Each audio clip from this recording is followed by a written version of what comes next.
চলো আমরা একটি ছোট্ট করে আচার বানিয়ে ফেলি। কি করব, আমটা বেশ পোক্ত হয়ে গেছে, এখন আর সেই কচি কচি ভাবটা কেটে গেছে।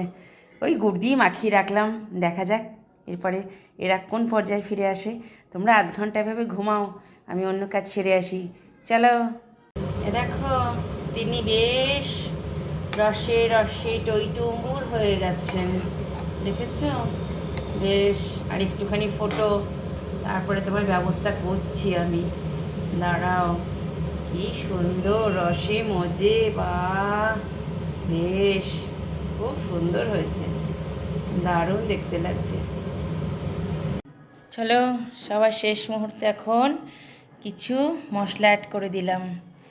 বেশ খানিকক্ষণ জাল দিয়ে এটাকে বেশ সুন্দর করে মজিয়ে নিয়ে এখন এতে কী দিয়েছি না তো, জিরে, গোটা জিরে, ধনে আর মৌরি, একটু পাঁচফোড়ন, দুটো এলাচ, শুকনো লঙ্কা, এই দিয়ে মশলাটাকে করে নিলাম, দিয়ে ঠান্ডা করে নিয়েছি।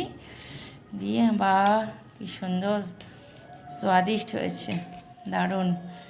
এই 2-4 দিন বেশ চলুক।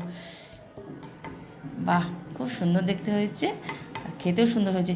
চিনি দিলাম না, আমার কর্তা চিনি পছন্দই করে না কোনো কিছুতে, এমনিও মিষ্টিটা খাই খুব কম আমরা, তাও এই বছরকার একটু সামান্য করতে হলেও করলাম। ছেলে মেয়ে থাকে না, মেয়ে একটু পছন্দ করে, মেয়েই তো নেই, ওই টুকটাক করে একটুখানি মাঝে মধ্যে চলবে। চলো, টাটা।